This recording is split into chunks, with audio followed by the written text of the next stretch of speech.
Good afternoon, Rotarians and guests. Welcome to the Rotary Club of Toledo. Today we'll present another great meeting and program with Wendy Pestrue, CEO of United Way. I will invite Mike George to the podium to deliver a reflection, and then Jody Farshman will lead us in the pledge. As you're standing, I do want to mention today that Derek Leck's father, former longtime Toledo Rotarian Don Leck, passed away last week, if you did not know that. And if you'd please rise, we lost another Rotarian this past week, Clyde Scholes. Clyde was a 40-year member of our club, and as we all know, was the face of the Toledo-Lucas County Public Library for over 3 decades. Through his innovative leadership, our local library system was continuously transformed to implement the latest technology, while at the same time maintaining the welcoming feel of a traditional community gathering space. Clyde made sure there was something for everybody in each of the library's branches. So if we could please observe a moment of silence for Clyde.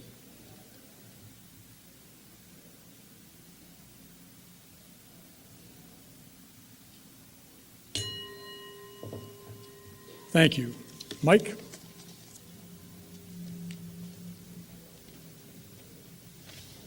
Let us pray. Dear God, we must take this moment to thank you for providing us with organizations and supporters who, day in and day out, selflessly help those in need and have done so for so many years. We pray for guidance for those that provide daily educational assistance, financial stability, and healthful options to those wanting in our community. They are on the forefront of the issues that face our city and tirelessly endeavor to make a difference. Lastly, we as Rotarians thank you for the gift of free will, which allows us a choice of service above self. Amen. Pledge allegiance to the flag of the United States of America and to the republic for which it stands, one nation, under God, indivisible, with liberty and justice for all. Thank you, Mike. As we begin our meeting today, I'd like to thank and acknowledge Walker Funeral Homes, this month's sponsor. I'd like to ask now greeter Kelly Trame to go to the floor mic to introduce today's visiting Rotarians.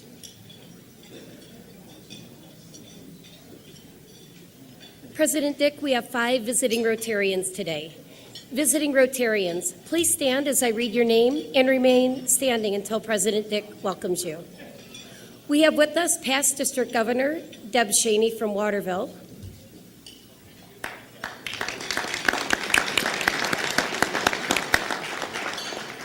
We have District Governor-elect Sparky Leonard from Chatham.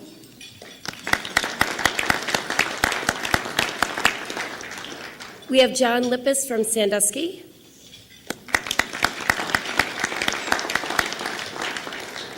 Ken Robinson from Perrysburg.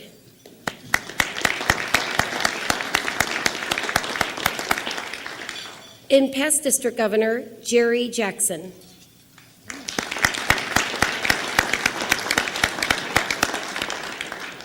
Thank you all for visiting today. It's great to have all of you here.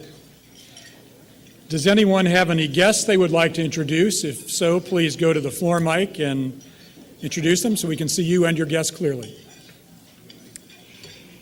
Thank you, President Dick. I'd like to introduce Gretchen Awad. She is the Special Events and Development Manager for Susan G. Komen, Northwest Ohio. Wonderful. Thank you. Welcome. Welcome.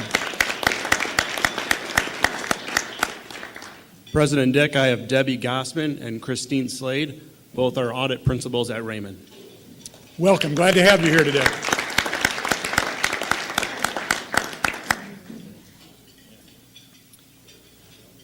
I would now like to ask Shireen Murad to go to the floor mic to make an announcement about some upcoming events.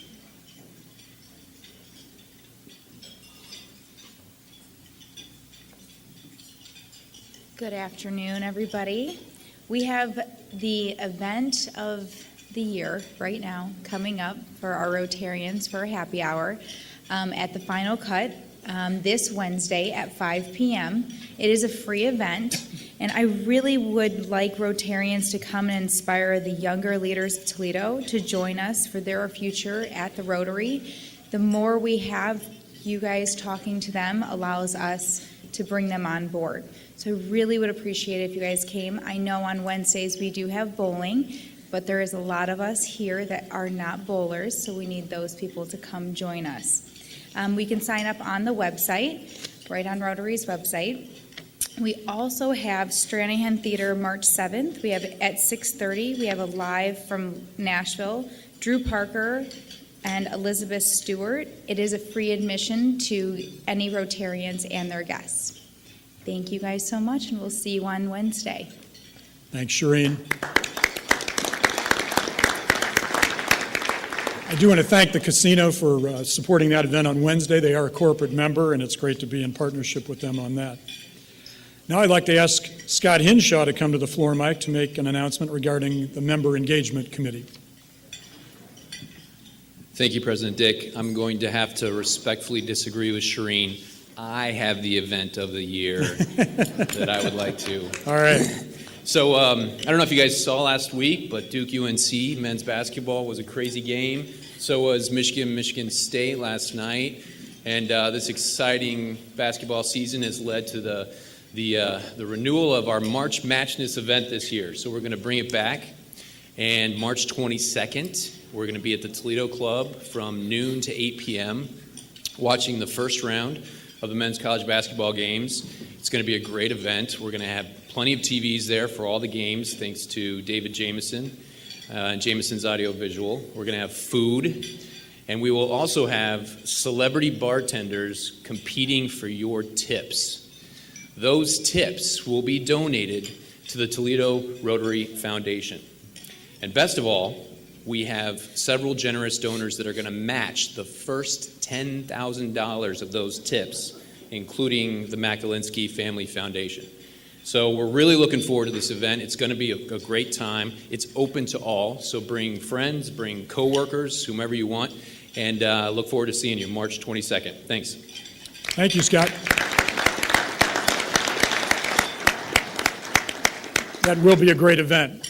Now would be a great time to check into social media to let everyone know that you are at the Rotary Club of Toledo Monday meeting. Then I ask that you please silence your phones for the rest of today's meeting. One of the goals we set at the beginning of the year was to work with other area Rotary clubs, and we are developing a great relationship, or I should say expanding on the relationship we have with those clubs. So I'm pleased to announce our second Rotary Kids Day, which is in collaboration with other Rotary clubs in the area.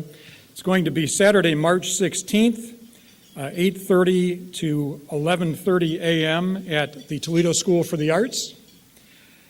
It is open. It's going to be $5 per child. There'll be more on the website, more coming out about it.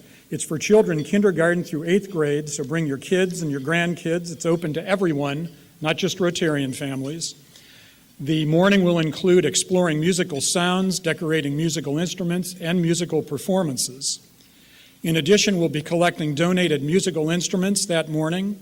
And for the next 2 weeks, Toledo Rotarians can bring musical instruments they would like to donate to our meetings here next Monday and the following Monday. And those instruments will be donated to the Be Instrumental Foundation, which is a partner in the Rotary Kids Day event. Be Instrumental is a 501c3 nonprofit organization that provides educational opportunities, mentoring, and financial resources for underserved children to pursue their musical ambitions. It's the organization's mission to provide every child with access to musical education with a vision to change the world one note at a time. The organization is headquartered in Toledo, Ohio. So if you want to donate your musical instruments in the next couple of weeks, go up to the attic, get your old flugelhorns and accordions, bring them in for a good cause. Any instrument is welcome for these kids who could really use some of this assistance in pursuing their musical dreams. Next, I am really happy to make an announcement about Mary Federke. Each year, the YWCA of Northwest Ohio recognizes extraordinary women in the community who have demonstrated outstanding leadership qualities and contributed to the empowerment of women. I am pleased to announce that Toledo Rotarian Mary Federke has been named this year's milestone honoree in the sciences category. Mary and the other recipients will be recognized at the YWCA 24th Annual Milestones a Tribute to Women Awards luncheon to be held on Wednesday, March 27, 2019 at 11:30 a.m. right next door at the Seagate Center. Mary, if you'd please stand and be recognized, we'd like to congratulate you.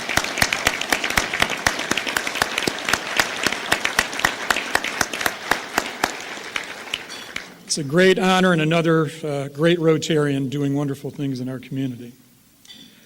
Well, today we are excited to announce plans for our next fundraiser, Toledo Rotary Black Tie Affair, which will take place on June 15, 2019 at Parkway Place. The purpose for this event is to have fun, enjoy one another's company as we celebrate Toledo Rotary, raise funds for our club's transformational project, and have fun. To announce the entertainment for the affair is past president and today's head chef, Chuck Mann.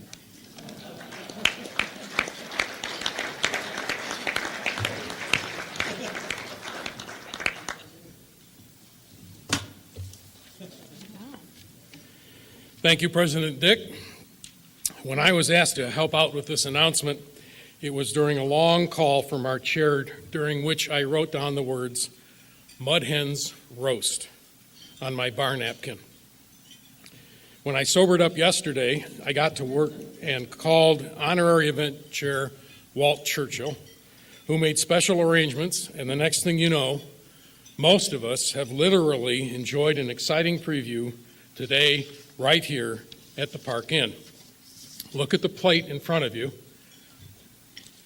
Yeah, how many of you selected roasted chicken for your lunch? Well, truth be told, Walt was able to get an entire flock of mud hens from an exotic game vendor, flown in early this morning for your pleasure. Uh-oh.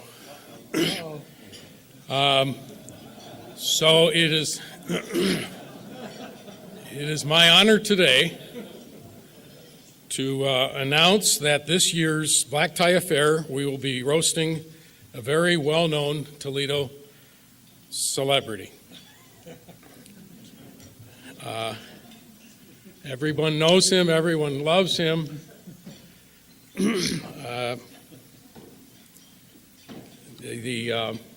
It'll be a wonderful affair, and anyone have any questions with the? I think you might better want to get out of here. I think maybe I should get out of here. Ladies and gentlemen, Muddy the Mud Hen, the roasty of the.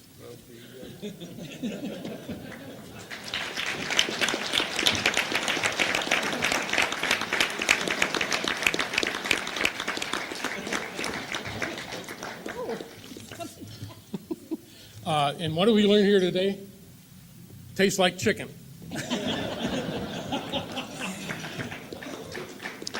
Ladies and gentlemen,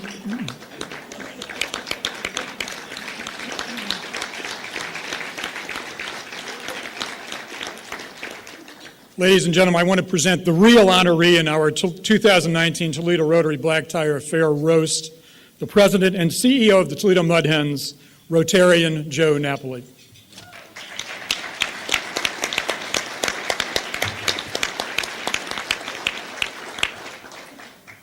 Well, I'm not exactly sure what was that. So most of you know that I'm usually quite talkative, but that skit kind of just leaves me speechless. Is anyone out there going to be helping Chuck with the rest of writing this roast? Make sure that That's nervous laughter, just like the polite applause. Is Tom Walton here? I hear he's part of the deal. He didn't even show today. Oh, he didn't show today? Is he not in town? So let's hope that Tom and Chuck can come up with a good spin on roasting yours truly. I apologize beforehand if that's all we're going to get is Muddy the Mud Hen chasing Chuck around the room. But on the other hand, at least we know Chuck can still move at a rapid pace. So, anyway, thanks.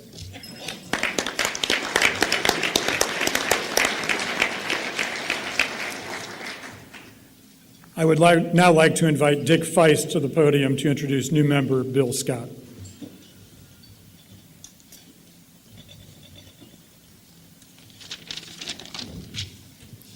Thank you, President Dick. My fellow Rotarians, I am pleased to sponsor Bill Scott as a member of the Rotary Club of Toledo. George Eistetter is the seconder.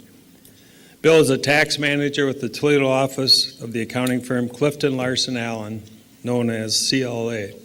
Bill has been with CLA for over 8 years. He's a graduate of the University of Toledo and Genoa High School. He is also a CPA. Bill is married, and his wife, Samantha, is a dental hygienist at Walbridge Dental. They are expecting their first child in June. Bill and Samantha are University of Michigan football season ticket holders. Good decision, Bill. Bill enjoys reading, sports, and video games, but this will all change come June when they have their first baby. That's right. People are surprised to hear that Bill reads over 40 books a year, not including the Internal Revenue Code. Quite honestly, I haven't read 40 books in my life, but I can't believe he does that in a year. But Bill looks forward to joining Rotary, to meeting new folks at the weekly Rotary lunches and other Rotary activities. His favorite quote is, "Life is too short to be unhappy." Please join me in a warm Rotary welcome to Bill Scott.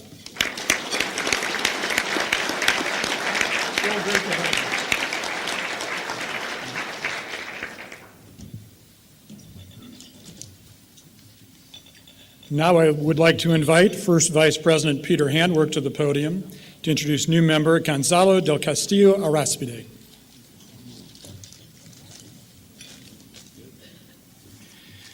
Good afternoon. It is my sincere pleasure to introduce my friend Gonzalo del Castillo as a new member of Toledo Rotary. Gonzalo is a native of Peru, where his parents and 2 sisters live. He also has a brother who lives in Germany. He's been married to his lovely wife, Amina, for 8 years, and they have been with us in the United States for the last 6, where Gonzalo works for Owens, Illinois, as a total system cost manager. He says he's proud to work there and be part of a company that produces environmentally friendly products and has ambitious sustainability goals. Having the chance to interact with people from different countries is also something that he enjoys in his work. When not working, he enjoys jogging and playing soccer and traveling with his wife, Amina, around the world. It is something that he enjoys very much. He's on the Board of Trustees of Serenity Farms, a nonprofit dedicated to improving the life of many people in our community through interaction with horses. And in fact, that's an organization that Rotary has supported. The most satisfying benefit he feels he can get from being a Rotarian is giving him a chance to give back to the community and also growing as a person and profession through networking and learning from the speakers that we have on a weekly basis. His favorite quote, "Never give up what you really want to do. The person with big dreams is more powerful than the one with all the facts." And there's a third page here that I can't find. I've got it. What do you like most about Toledo? And I find that this is really speaks very well of our community. I have to say it's people. Coming from another country, I value Toledo's Midwestern warmth, generosity, and hardworking culture. People make you feel welcome in this community, no matter where you come from, and I think that's a tribute to our city. My fellow Rotarians, please welcome Gonzalo as a new member of Toledo Rotary.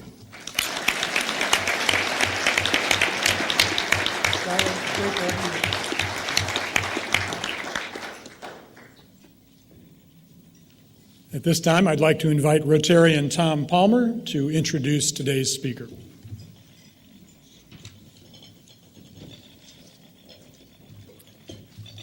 Good morning. Likely, most of us have participated in some fashion with United Way, either in a campaign or an agency. But I doubt many of us have a real specific crystallized understanding of the scope, the scale, the focus and the strategy of the United Way as it embraces the needs, social services needs of our community. Today, we have an opportunity to learn what this is all about. I'm pleased to introduce Wendy Pestrue, who is the President and CEO of the United Way. Wendy has just completed her first year here as the United Way president, and I was lucky enough to be on the search committee when we were looking for the next president. And there were many, focused on qualified candidates. We had good candidates to choose from. Everybody's first choice was Wendy because of her vitality, analytical skills, her team building, and we felt she would be the best person to match those attributes to develop the team, the strategy, to give a new sense of vitality for the United Way. I think all of us understand the United Way has been important to our community. And as you see the Andersons out here, they can probably recite all the wonderful leaders that we've had at the United Way over the past 60 years or so during our respective adult time. Wendy will make her own mark in that role. Wendy has 20 years of professional experience and involvement in nonprofit activities. Early in her career, she served as a nurse and a health educator for low-income patients, focusing on wellness and managing chronic conditions. Those interests followed her to law school at Capital Law School in Columbus, and her studies there focused on healthcare, payer law, bioethics, and healthcare policy. Among her accomplishments at that point in her life was to establish a program for young adults, freestanding program for young adults with autism, a center for neuromodulation. I suspect I have needs for that. I don't know what that means. And a standalone hospice utility. She's recently served as the Chief Development Officer with Food Gatherers in Ann Arbor. Prior to that, she worked for Secours Virginia Health System as a Vice President for Demographic Health and Wellness, and worked at Ohio State's Wexner Medical Center. Wendy is a native of Lubbock, Texas. When you hear her talk, you will not question that fact. And I can say, I think I know enough, and you all do too, about Southern ways. If she says, bless your heart, you know you're in trouble. So I would make sure you do whatever you're supposed to be doing if you hear those words. Please welcome my friend and our new leader at the United Way, Wendy Pestrue.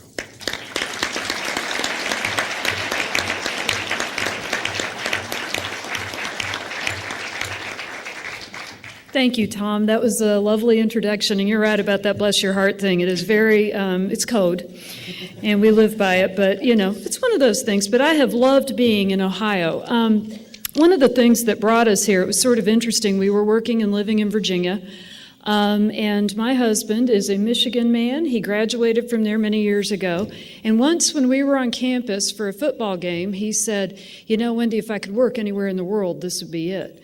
So we have a beautiful home in Virginia. I love my work. Virginia's just a touch warmer. He comes home one night and says, I've got news. He got a position at the U of M. He's over the health system analytics there and loves his work. And it was so much fun to move here and to be a part of his change. And then I can't believe my good fortune to get to be a part of the United Way in Toledo.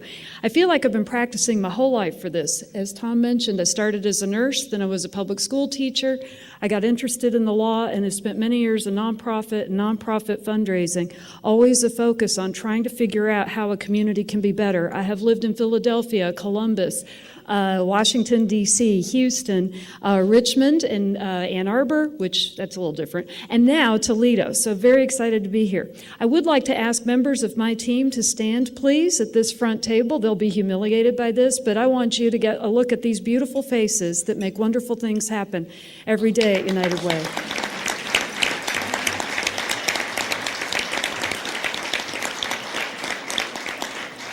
And if you'll indulge me one more thing, anyone who has served on a United Way board or has served as a United Way volunteer who is currently on our board or would like to be on our board in the future or volunteer with us in the future, please stand now if you can. I'd appreciate that representation in the room.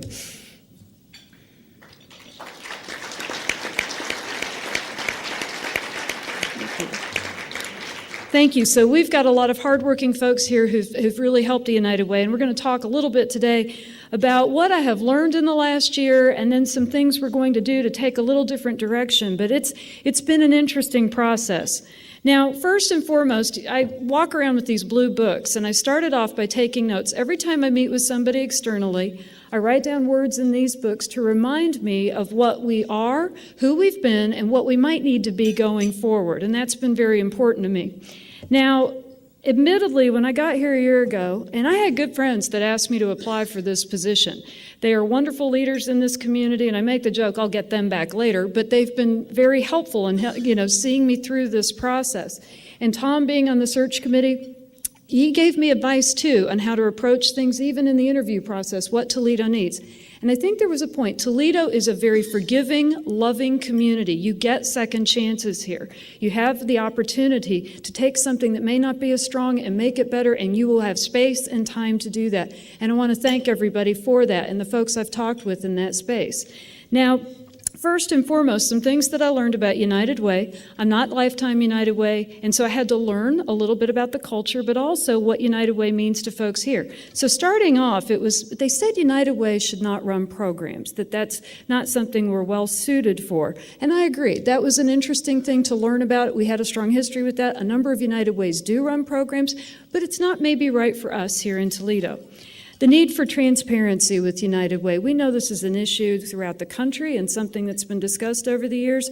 I want to thank my Executive Vice President of Finance and our audit finance team, Dick's on it. We've got some great folks that work hard on that transparency piece, and we will continue to strive for that discussion. Stewardship of donors. That was another thing I heard from a lot of people. We need to steward our donors more effectively, and there are different ways to do that. It's interesting to me. I didn't know the culture of United Way was to kind of go in the fall and you ask for some dollars, and then maybe you don't communicate with folks again. You don't really tell them what's going on or how those dollars are being spent. That was pretty upsetting. The other thing, too, that I found kind of interesting is that the campaign is only in the fall. And I thought, what about it being expanded? Or what about going to businesses and saying, what does the campaign need to be for you? What time of year is best for you? So these are changes we consider at United Way to be more thoughtful towards our donors. To be the connector in chief. I was told it was really important that we bring folks together and not try to do things in a vacuum. So that's been something we're striving for in bringing folks together. We're really, I don't know if you saw the press conference on Friday, working through this new pre-K discussion. It's been sort of sprinkled around in different places, but pulling that together. And the fact that we get to do it under the roof of United Way has been a real honor. We appreciate the mayor and Randy Ostra. We appreciate the 2 school districts involved and the Community Foundation for being a part of it. But we love the fact we get to host it. It makes us feel really special. Now, the hardest thing I heard out, in my blue book and writing down words was, I had a couple of people say that United Way is irrelevant. And, at first it's like, okay, you don't take it personally because you're new, but it is the thing that wakes me up in the middle of the night. It is the thing that makes me get up in the morning and want to do the right thing. How do we become relevant? What do we do to change that dynamic so people see us differently? Because the first thing you have to ask yourself, what if there was no United Way?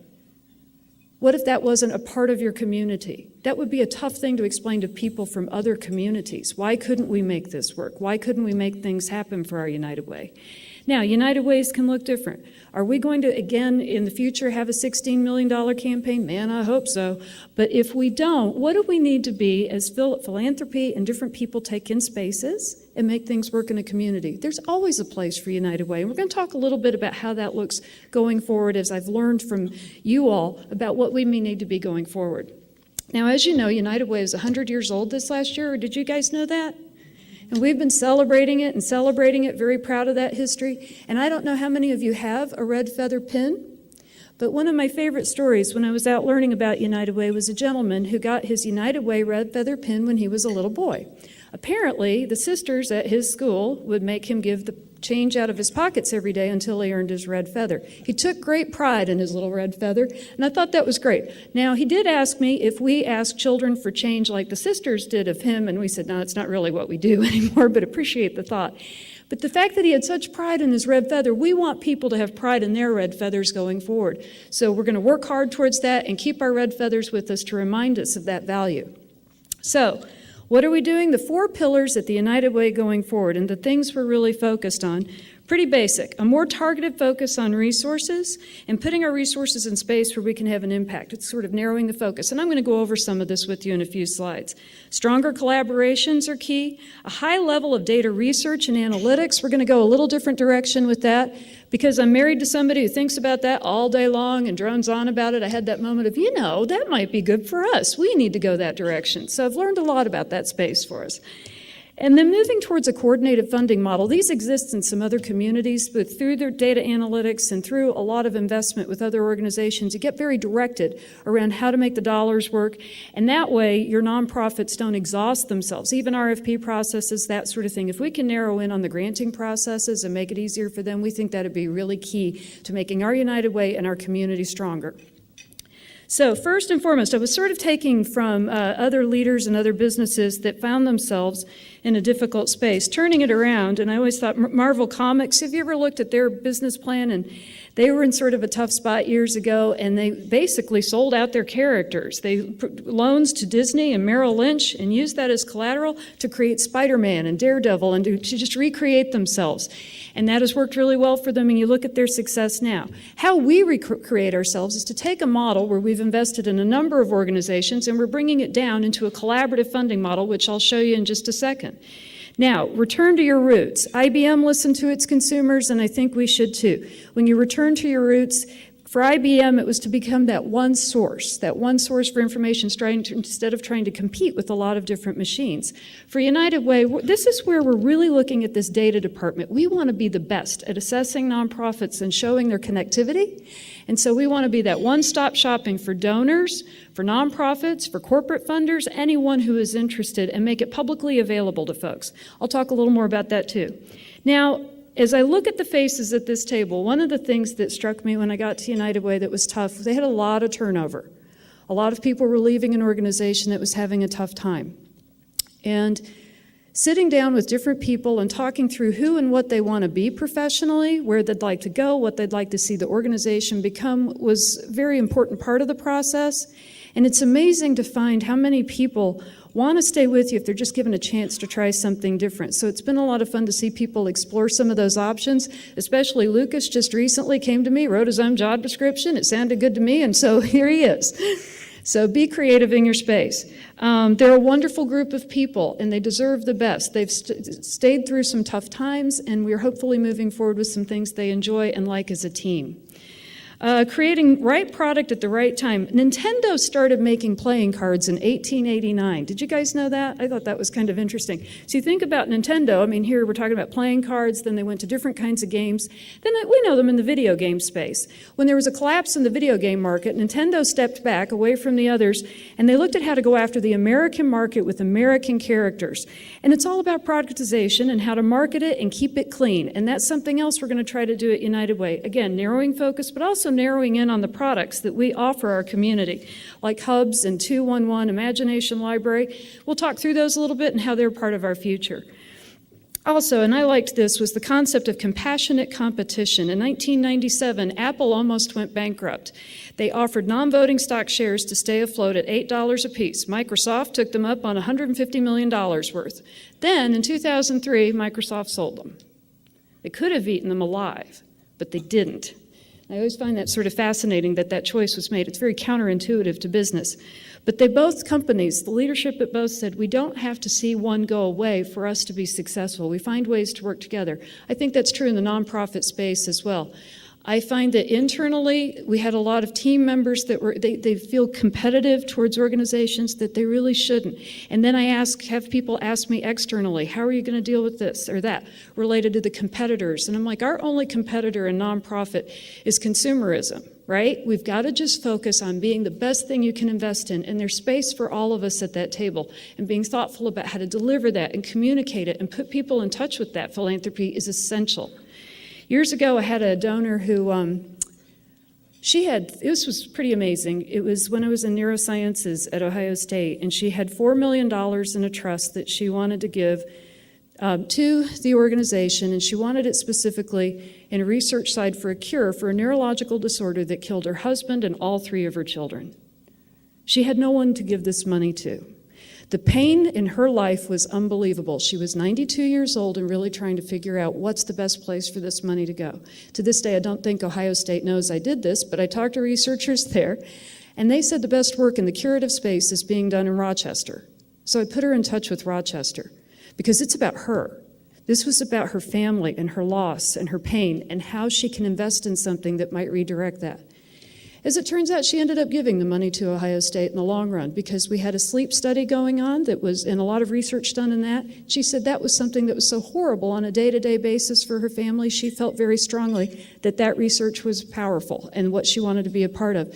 But to me, it's like putting people in touch, even if it's not your organization. Let's find the one that's best for folks. And United Way is going to do that with its new data analytics department. We'll talk about that demonstration in just a second, but I think it's the way to go. It's who United Way should be. So moving forward, we've got the slides, Walter. Now, we talk about the carrying power of people to improve lives. And more than any place I've lived, I believe Toledo is it. People here try really, really hard, and I look at what you do as Rotarians and the investments you want to make in community. They're very aligned with ours in a number of ways, and so it's a lot of fun to get to spend time with you and share this and see how we can be helpful to you in your decision-making process as we pursue some of these goals.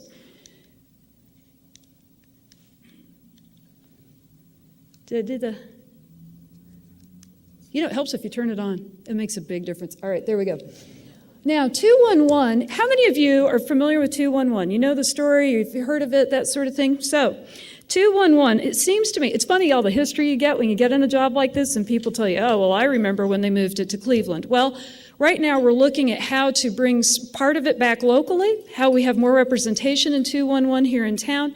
But then I think the more interesting part of it has been the discussion with other partners about reorganizing the effort and what they need. So we've been conducting some community-wide meetings. I've been shocked by the 911 overload. The response system there has had a really rough time keeping up with calls, and so being very thoughtful about who 211 can help the 911 responders do better work and feel like they're where they need to be, and our 211 folks can fill in those gaps.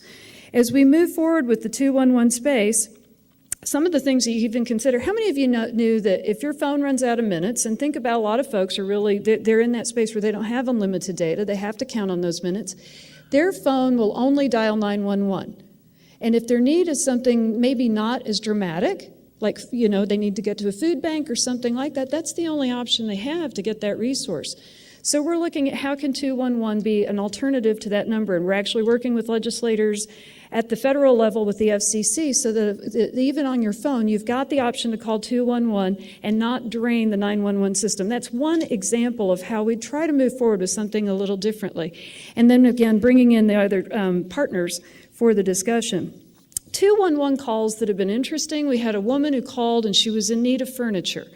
Now, 211 responders are trained to go through kind of a list of questions and find spaces where this person needs assistance that may go well beyond what they're actually asking for on the phone.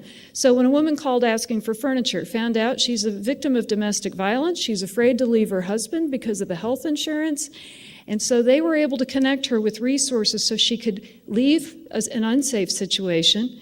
She could be connected to the resources for health care and then find a more independent life for herself in the long run. We had another lady, she needed shelter. She got in touch. As it turns out, she was a veteran. 211 does have Veterans Affairs folks attached to this service. Her story was pretty compelling in that she was looking for shelter, realized she had some mental health issues, and they were able to put her in touch with a number of resources, and there was even cash that was owed to her long run that she didn't even know about. So you think about her life getting set up in better housing and the treatment she needed and even the dollars to get started on a new life. It's funny how 3 numbers can make that big a difference in your life, and we want to figure out how to make it better and stronger and very connected to everything in Toledo that can make it the best product possible for our organization, because it's very much identified with United Way, and we want it to be the best. Now, Imagination Library. You've heard of the Dolly Parton Imagination Library. We left off the words. Dolly Parton, but of course, and this is actually throughout. In some states, it's been paid for by the state and expanded to that level.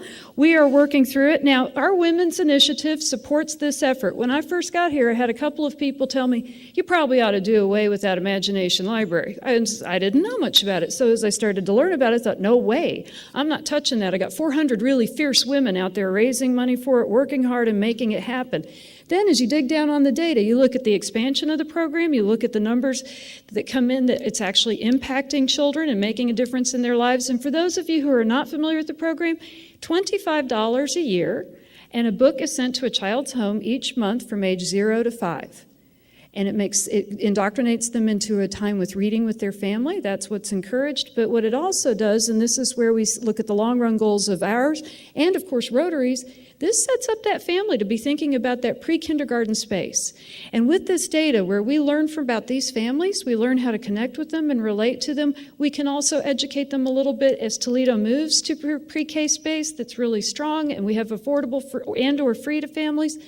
We can make this work for us. So this data is essential. I didn't mention the 211 data, also very essential. How we learn to take care of the community more effectively through that data will be a big part of our plan. Okay. Hubs. How many of you are familiar with the Hubs program that United Way has had installed in the schools over the years? Are you familiar with that? So the Hubs program, to me, is probably the most compelling and emotionally interesting. So we did it, and I think there was a little bit of a reset button recently on how they're evaluated and determined who goes into a hub or where a hub goes in. We're adding 3 more next year. We hope to add several more. If it were up to me, there would be a hub in every school, because if you think about it, Hubs, the purpose of this, as you can see, is to offer and facilitate family and community engagement, promote academic success, foster health and well-being.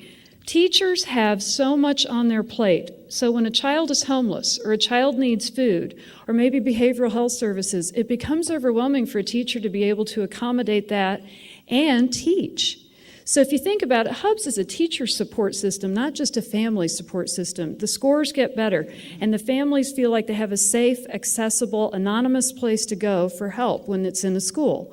Having taught years ago in Houston at a very poor school, we used to, as teachers, talk about after school how much we wish we had a dormitory attached to the school, and I find a lot of teachers feel that way, just a safe place to go and not worry about what is tough around the neighborhood. So Hubs, this is sort of the next best thing. How do we make some things happen? When Hubs are evaluated, when they go into a neighborhood and try to figure out whether or not the hub is ready, but also is that school ready for a hub, but also what it needs, it's very much asking and pulling up the information, not pressing down. Because you can look at it from the outside and think you know what a community needs, but you may be really, really off. So Hubs has a nice process of really figuring out what that community needs to grow and be stronger through the school.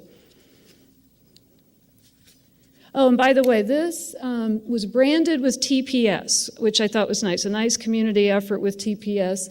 I think our marketing department did a nice job to make everybody happy. It has the United Way colors, but also the essentials the TPS is looking for. All right, our collaborative impact model. And when I talk about investments, instead of investing in so many agencies as we have in the past, we're counting on getting partners to help us do a better job of this. United Way has gone from 78 employees to about 32 in 4 years. We do not have the credentialed people or the staff to accommodate making the best decisions possible. So we are engaging partners in a process to really dig into what needs in the community can be met through what agencies with people who are a little closer to the work, whether it's LISC, the Hospital Council. We've consulted with a number of folks. We're in process now to figure out exactly who will be a part of this. But we're just counting on those folks with their credentials and the fact they're so close to the work making that impact. It's a new way to do it, and it's a little scary. I got to admit, I go through these RFP lessons, and we're teaching them how to go through it, and people find a lot of holes. We're going to have to make changes. We'll learn from this process. It's our first time. We just know that we need to get there and make sure the money is going into the right spaces through a more formalized and different effort. And then the next slide. This is the probably has been the most interesting journey of all. One of my early meetings was with Mike Thaman, and we talked a little bit about what United Way needs, and he believes in the organization. He wants it to be the best it can be. I was looking at the strategic plans for a number of our corporate funders, whether it's Owens Corning, Owens, Illinois, ProMedica, all of them. A lot of people have strategic plans, and it lives in data, right? They want to make good decisions based on this. And I thought United Way could get to a very sophisticated level with this. Fortunately, United Way Worldwide has a product that makes it a lot easier. And then lo and behold, when I first got on the job, going through resumes, I found we had somebody on staff with an incredible background in this academically, and she is now pursuing a PhD in data science. So because we're so lucky to have this talent, and we've had a lot of guidance from other people, Mr. Napoli was one who said, data. When I met with you, you really insisted this was a good direction to go.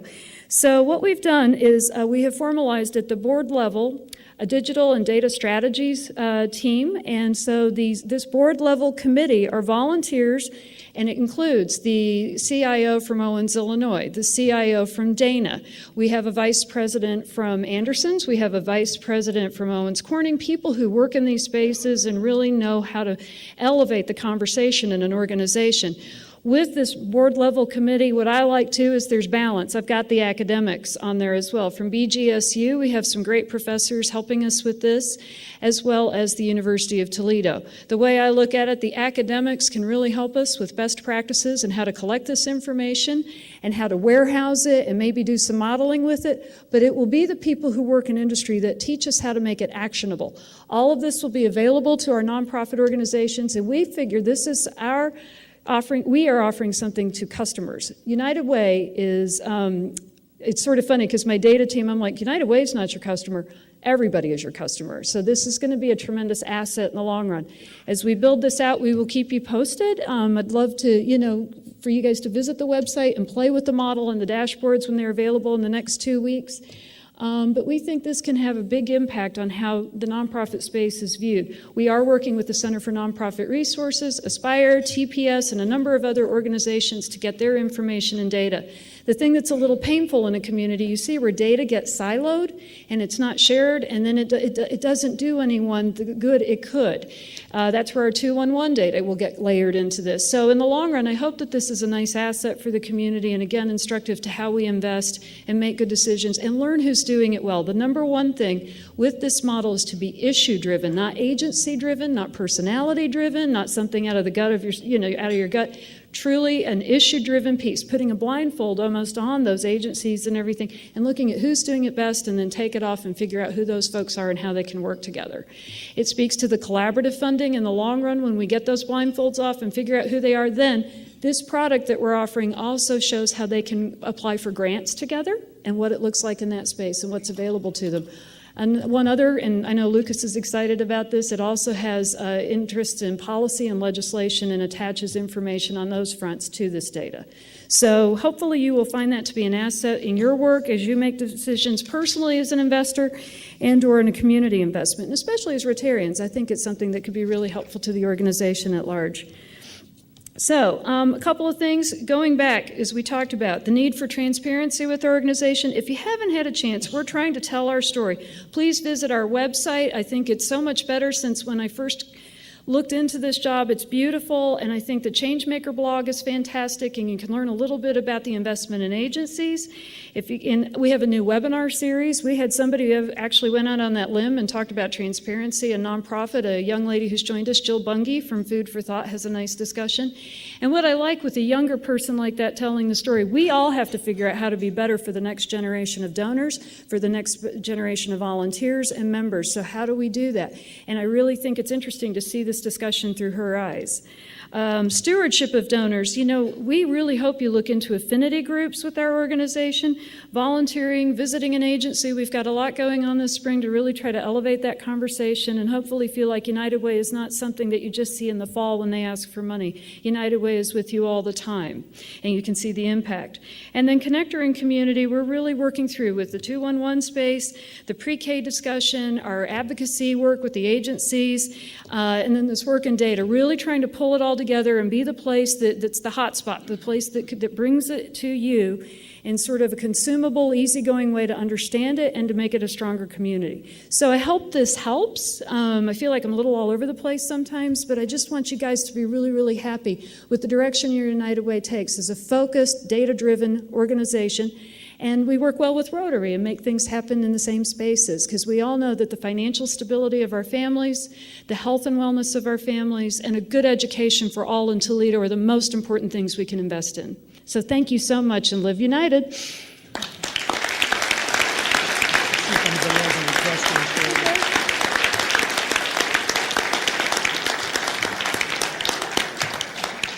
If anybody has any questions for Wendy, please go to the floor, Mike.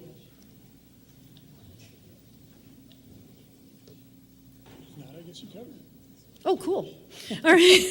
Thank you so much. We appreciate your time. Thank you.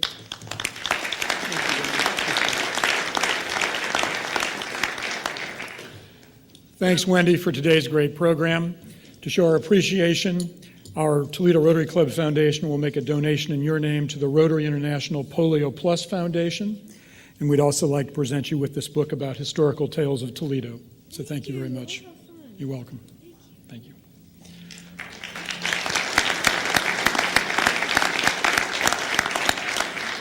Please join us next week when our speaker will be composer Sam Adler, speaking on the topic of building bridges through music. Immediately following today's program, the Black Tie Affair Auction Committee is meeting in the Eagle Point Room, and the Vocational Services Committee is meeting in the Presque Isle Room. Both of these rooms are right up the stairs on the second floor. Bill and Gonzalo, welcome again. It's great to have you both here. And Peter and Dick, thank you for bringing in our new members today. I guess he has survived the wrath of Muddy. I see him at the microphone, so you look like you did okay. The wrath of Muddy. Past President Chuck. The wrath of Muddy. I like that. Is this? Yes, there we go. During last month's International Weightlifters Convention right here in Toledo, I was sitting in the bar downstairs, and I noticed two very large guys with accents sitting at the next table. I said, "Hey, cool accents. Are you guys from Scotland?" One of them yells over to me, "It's Wales, you idiot." So I said, "Are you two whales from Scotland?"